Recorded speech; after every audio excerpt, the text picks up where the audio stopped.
உலகெங்கிலும் வாழ ரோஜா தமிழ் டிவி நேயர்களே, உங்கள் அனைவருக்கும் என் பணிவான வணக்கங்கள். இன்றைக்கு நம்ம ஒரு மிக முக்கியமான விஐபியை சந்திக்கிறதுக்கு வந்திருக்கோம்.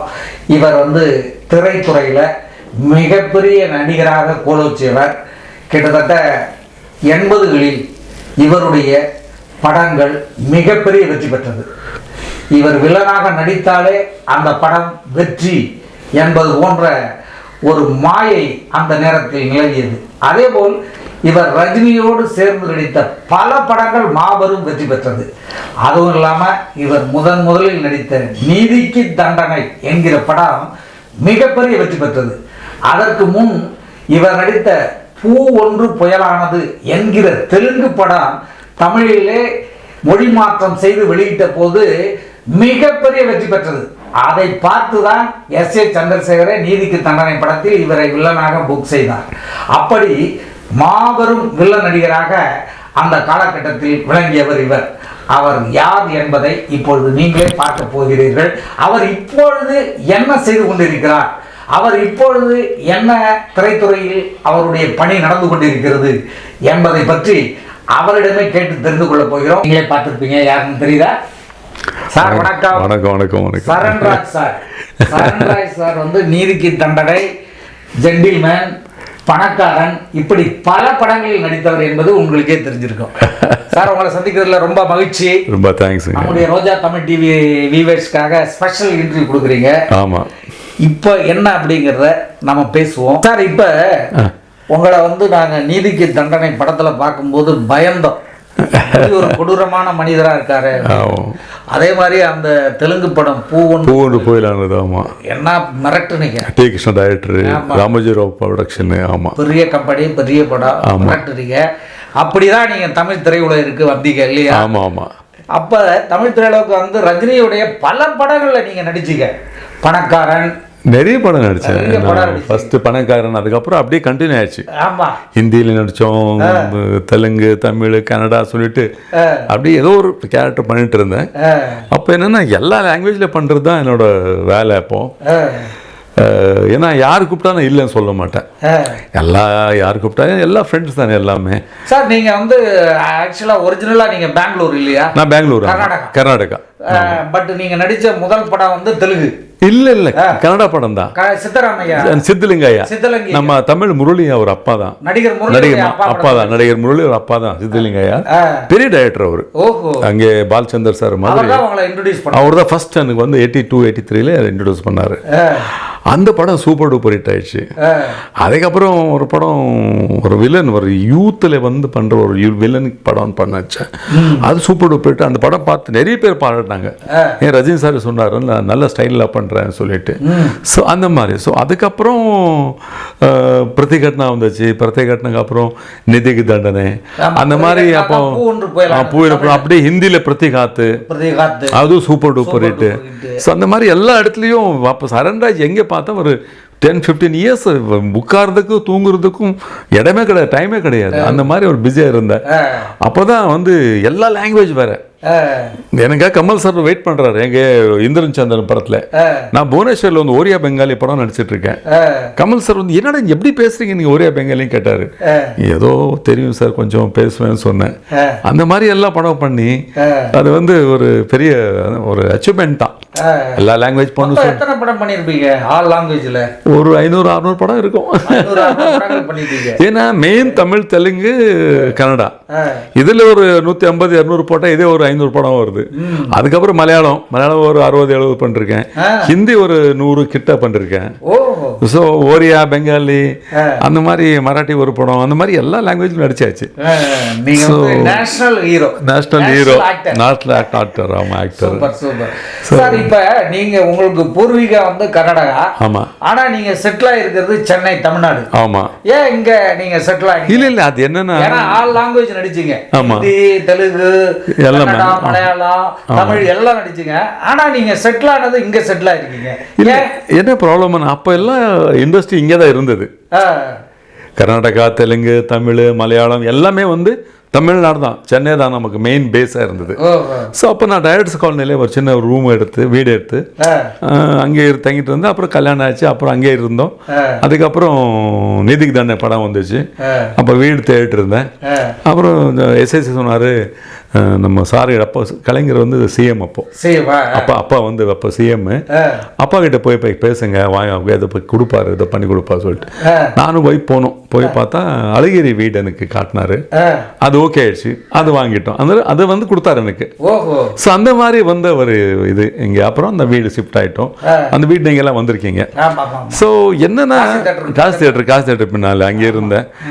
அப்போ எனக்கு என்னன்னா, பிகாஸ் ரொம்ப கஷ்டப்பட்டு வந்தவனா லைஃப்ல என்ன பண்ணிட்டு இருந்தீங்க நீங்க சினிமாவுக்கு வர்றதுக்கு முன்னாடி? அப்போ எல்லாம் நான் ஆர்கெஸ்ட்ரா பாடுறது, நைட் கிளப்ல பாடுவேன், பப்ல பாடுறது, பெங்களூர்ல டைம் பாஸ்க்கு சாப்பாடு காசு ஒண்ணுவேன், அதுக்காக போய் அங்க பாடுறது. அங்க 5 ரூபாய் 10 ரூபாய் டிப்ஸ் கொடுப்பாங்க. அதை வச்சுட்டு நான் வந்து அப்படியோ பகலெல்லாம் ஃபுல் படத்துக்கு ட்ரை பண்ணுறது, சினிமா படத்துக்கு. எங்கே மூத்தைமாவில் பெங்களூரில் அங்கே தான் தமிழ் டைரக்டருக்கு, தெலுங்கு டைரக்டர்லாம் அங்கே வருவாங்க, கன்னடா டைரக்டர்லாம். அங்கே போய் ஃபுல் டே மார்னிங் எல்லாம் அங்கே, நைட் ஃபுல்லு பப்பில் பாட்டு பாடுறது. அது அந்த மாதிரி ஒரு 5, 6, 8 years. ஸோ வந்து நீங்கள் அடிமட்டத்துலேருந்து கஷ்டப்பட்டு ரொம்ப கஷ்டப்பட்டு வந்து அதுக்கப்புறம் நம்ம முரளி அப்பா தான் எனக்கு ஃபர்ஸ்ட் டைம் 82, 83 வந்து பராஜிதா சொல்லிட்டு ஒரு படத்தில் வந்து மெயின் கேரக்டர் கொடுத்தாரு. அது நம்ம தப்பித்தாளங்களில் நடித்த சுந்தர்ராஜ் நடிக்க வேண்டியது அந்த கேரக்டரு. சுந்தர்ராஜ். ஆமாம். அது வந்து அவர் இங்கே தப்பித்தாளம் நடித்த உடனே அவர் இங்கே பிஸி ஆகிட்டார் தமிழில்.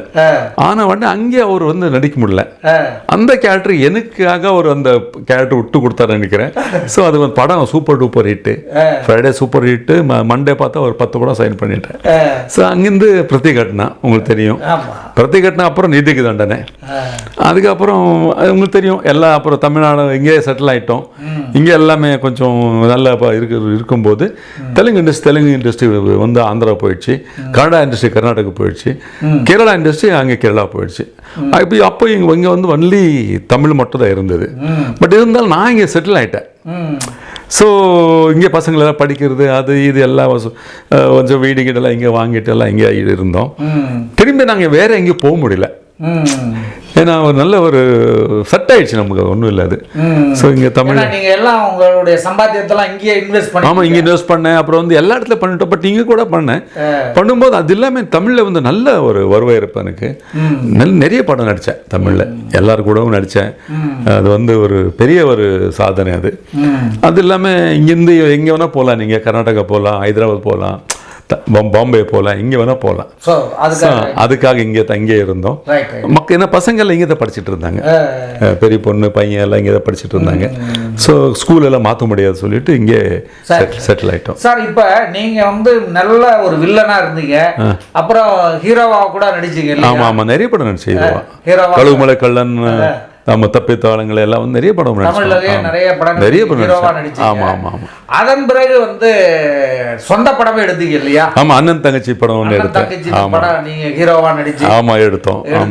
ஆமா. அப்புறம் டைரக்ஷன் என்னாச்சுன்னா சார், இப்போ 500, 600 படத்தை நடிச்சிட்டு எனக்கு என்னடா ஒரே மாதிரி கேரக்டர் நடிக்கிறேன். வில்லன்னா ஓகே, இதான் ஃபர்ஸ்ட் வந்து வில்லன் நல்லா இருப்பான், அதுக்கப்புறம் அடி வாங்குறது அது பக்கம். எனக்கு ரிப்பீட் ஆகிட்டு இருக்கு, மனசு ஒத்துக்க மாட்டாங்குது. ஸோ ஏதாவது ஒரு தொழில் மாற்றலாமா சொல்லி டைரக்ஷன் போயிட்டு இந்த அண்ணன் தங்கச்சி படம் கன்னடத்தில் சூப்பர் டூப்பர் ஹிட்டு. நான் நடித்த படம், நானும் ஸ்ருதி நடித்தவங்க. ஸோ கல்கி ஸ்ருதி சொல்லிட்டு அந்த படம் சூப்பர் ஹிட் ஆனால் நான் வந்து ரைட்ஸ் வாங்கிட்டேன். ரைட்ஸ் வாங்கிட்டு அந்த என்னோட கேரக்டர் அண்ணன் கேரக்டருக்கு வந்து ரஜினி சார் போய் கேட்டேன்.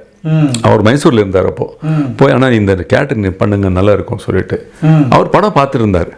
இல்லை சார், நீ சூப்பர் நடிச்சிருக்க, அது நீ நடிகன்னு சொல்லிட்டு அவரே சொன்னார் எனக்கு. ஸோ அதுக்கப்புறம் நானே இறங்கிட்டேன் இங்கே. ஸோ அந்த மாதிரி படம் பண்ணோம். படம் நல்ல பேர் வாங்கி கொடுத்துச்சு எனக்கு. அதுக்கப்புறம் திரும்பி பிஸி ஆகிட்டேன். கர்த்தவம், அந்த படம், இந்த படம் சொல்லிட்டு ஷூட்டிங் கீட்டிங் ஸ்டார்ட் ஆகிடுச்சு. நடுவில் இந்த குறை இருந்தது. டைரக்ஷன் அங்கிறது, சாங் கம்போஸ் பண்ணுறது அதெல்லாம் இருந்தது. ஸோ அப்படியே இருக்கும்போது திரும்பி டைரக்ஷன் பண்ணலாம் இருந்தேன். ஸோ கன்னடத்தில் கூப்பிட, கன்னடத்துக்கு போகிறது, தெலுங்கு அந்த மாதிரி பண்ணிட்டு இருக்கேன். ஸோ நடுவில் அப்பப்போ டைரக்ஷன் பண்ணுவேன். இப்போ நம்ம சின்ன பையன் தேவ் சொல்லிட்டு உங்க பெரிய பையன் படத்தை நீங்க தானே பண்ணீங்க? ஆமா ஆமா, அது ஒரு படம் பண்ணோம். ஆமா, என்ன படம் அது? இது லாலி சொல்லிட்டு. லாலி ஆமா. அது தேஜ் ஒரு பேரு, தேஜ். ஆமா, 90 ml நடிச்சார். அப்புறம் அதுக்கப்புறம் தெலுங்கு கன்னடத்தில் நடிக்கிறாரு தேஜ்னு சொல்லிட்டு நானே இன்ட்ரோடியூஸ் பண்ணோம். ஸோ அது ஒரு நல்ல கொஞ்சம் அவருக்கு நல்ல பேர் அதில். ஸோ அந்த மாதிரி இருக்கும்போது இவர் பைலட்டு, சின்ன பையன் பைலட்டு. சரி, பைலட் முடிச்சாரு. அப்போ இண்டிகோவில் எங்கேயோ அவருக்கு ஒரு வேலை வர மாதிரி இருந்தது. அதை பார்த்தா கரோனா வந்துச்சு. இந்த 3 years சும்மா இருந்தா பையன் கரோனாவில். ஸோ அதனால சரி பையன் சும்மா இருக்கக்கூடாது சொல்லிட்டு அவனுக்கு ஒரு ஆக்டிங் கோர்ஸ் பண்ணிட்டு நல்லா நடிச்சான். அங்கே நல்ல பேர் வாங்கிட்டான். என்ன குப்பன் படம் குப்பன் படம் ஃபர்ஸ்ட். நீங்க தான் டைரக்ஷன். அங்கே ஒரு கோர்ஸ் பாஸ் பண்ணிட்டாரு.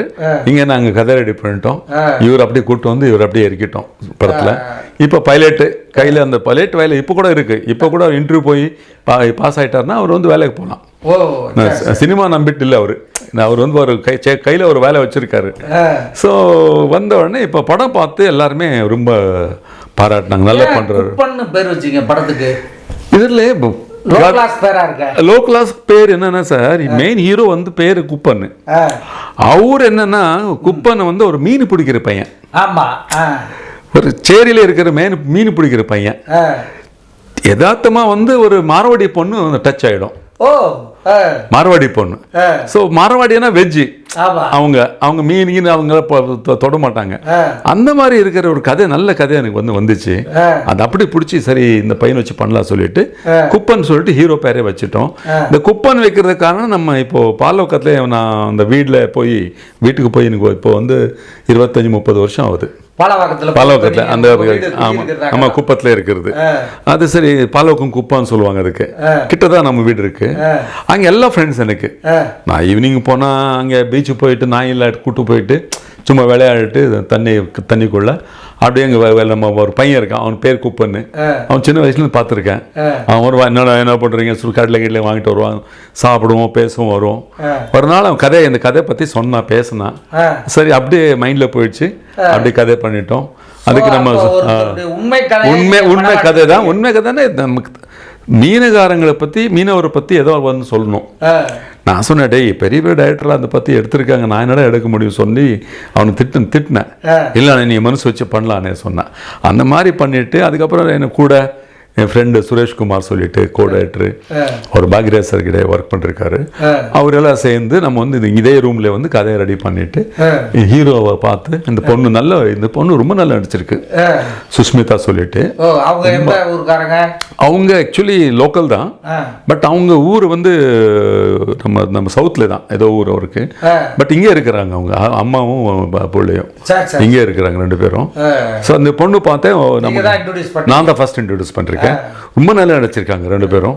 ஸோ அந்த பொண்ணு கூட ரொம்ப சூப்பர் நடிச்சிருக்கு, சுஷ்மிதா சொல்லிட்டு. அதுக்கப்புறம் அந்த ஃபிஷர்மேன் பொண்ணு ஒன்று வந்து அது பிரியா சொல்லிட்டு, அது ஒரு பிரியா சுப்பிரமணியம் சொல்லிட்டு அது ஒரு பொண்ணு ஒன்று பிடிச்சோம். இப்போ செகண்ட் ஹீரோ ஒரு கேரக்டர், ஒரு நம்ம ஃப்ரெண்டோட பையன், அவன் ஆதிராம் சொல்லிட்டு, அவர் ஒரு செகண்ட் ஹீரோ கேரக்டர். அப்போ ஒரு வில்லனுக்காக நமக்கு தெரிஞ்ச பையன் வந்து போட்டு ஹைட் காத்தே சொல்லிட்டு, அப்புறம் ரேப் சாங் எல்லாம் போட்டிருக்கோம் படத்துல. நம்ம வந்து நமக்கு தெரிஞ்ச ஃப்ரெண்டோட பையன் இளையா சொல்லிட்டு, புது பையன் தான். ஆமா, ஆடியோ ரிலீஸ் இப்போதான் பண்ணிருக்கோம். சர்டிபிகேட் யூஎஸ் சர்டிபிகேட் வந்திருக்கு, யூஎஸ் சன்சார் சார். ஸோ இப்போ படம் ரிலீஸ் பண்ணோம், அதான் வெயிட் பண்ணிட்டு இருக்கோம். அது இப்போ நீங்க இந்த குப்பன் படத்துல நீங்களும் ஒரு 600 படங்கள்ல நடிச்சிட்டீங்க, எத்தனையோ படங்களை பார்த்திருப்பீங்க. அந்த படங்கள்ல இருந்து குப்பன் படத்துல என்ன புதுசா சொல்றீங்க? அதுதான் புதுசு. அதுல இருக்கிறது தான் குப்பன படத்துல. ஏன்னா எந்த படத்துல வராத ஒரு கதை அதுல இருக்கு. அதனாலதான் அந்த கதை எனக்கு பிடிச்சிருச்சு. ஏன்னா இப்போ எந்த கதை நீங்க இப்போ வந்து யாராலும் இப்போ ஹாலிவுட்ல இருந்து எடுத்தாலும் நம்ம இந்தியாவில எந்த மொழியில நீங்க பாத்தீங்கன்னா கூட ஏதோ டச் இருக்கும் அந்த படத்துல. இப்போ ஏதோ ஒரு படம் வந்தால், ஒரு எம்ஜிஆர் படத்தில் பழைய படம் வந்துச்சு, அது டச் இருக்குது. அதே மாதிரி இப்போ காப்பி அடிச்சிருக்காங்க, டுவெல் கேரக்டர் அப்படி இப்படி சொல்லிட்டு. ஸோ இப்போ இந்த படத்தில், குப்பன் படத்தில் என்னென்னா எந்த கதையும் எந்த படத்துக்கும் சம்மந்தம் கிடையாது. ஹீரோ கேரக்டர் வித்தியாசமான கேரக்டர், ஹீரோயின் கேரக்டர் அது வந்து தெரியாமல் போய் இந்த மீன் போய் விலையில மாட்டுற மாதிரி அந்த பொண்ணு வந்து மாட்டுது. அந்த மாதிரி ஒரு கதை இது. ஸோ பார்த்தவங்க எல்லாம் நல்லதுக்கு சொல்கிறாங்க, பார்க்கலாம் என்னன்னு சொல்லி. நானும் ஒரு கேரக்டர் நடிச்சிருக்கேன். ஆமாம் ஆமாம், தாய் மாமா கேரக்டர் நடிச்சிருக்கேன். ஸோ அந்த மாதிரி படம் வந்து நல்லா வந்திருக்கு. ரிலீஸ் பண்ணிட்டு மக்கள் முன்னாலே வந்து போட்டு காட்டணும். அதான் பாக்கி இருக்கு. நீங்கள் வந்து இந்த குப்பனுடைய ஆடியோ லான்ச்சில் பேசும்போது அடுத்த என்னுடைய படத்தில் வந்து புது டைரக்டர்களுக்கு வாய்ப்பு கொடுப்பா அப்படின்னு சொன்னீங்களே. இப்போ இந்த படத்தை வந்து நீங்கள் டைரக்ட் பண்ண அடுத்த படம் வெளியே சின்ன பசங்களுக்கு யாருக்கா கொடுக்க போகிறீங்களா? ஆமாம் சார். என்னென்னா இப்போது வீட்டில் வந்து 2 ஹீரோ இருக்காங்க. பெரிய பையன் தேஜ் இருக்காரு, சின்ன பையன் இவர் தேவ் இருக்காரு. எல்லா படத்தை நானே பண்ண முடியாது. ஸோ அவங்களும் கொஞ்சம் வெளியே போய் சுற்றிட்டு வரலாமே சொல்லிட்டு நான் என்ன சொன்னேன்னா, அன்றைக்கி சொன்னது உண்மைதான். இதுவரை நீங்கள் பார்த்த இந்த நிகழ்ச்சி உங்களுக்கு பிடிச்சிருக்கும் அப்படின்னு நினைக்கிறோம். இது மாதிரி பல சுவாரஸ்யமான நிகழ்ச்சி உங்களை வந்து சென்றடைய நீங்கள் செய்ய வேண்டியது ஒன்றே ஒன்று தான். ரோஜா தமிழ் டிவியை லைக் பண்ணுங்கள், ஷேர் பண்ணுங்கள், கமெண்ட் பண்ணுங்கள், சப்ஸ்கிரைப் பண்ண மறந்துடாதீங்க. அது மட்டும் இல்லாமல் எங்களோட செய்திகள் உங்களை வந்து உடனுக்குடன் வந்து அடைய நீங்கள் செய்ய வேண்டியது ஒன்றே ஒன்று தான், பெல் பட்டனை கிளிக் பண்ண மறந்துடாதீங்க.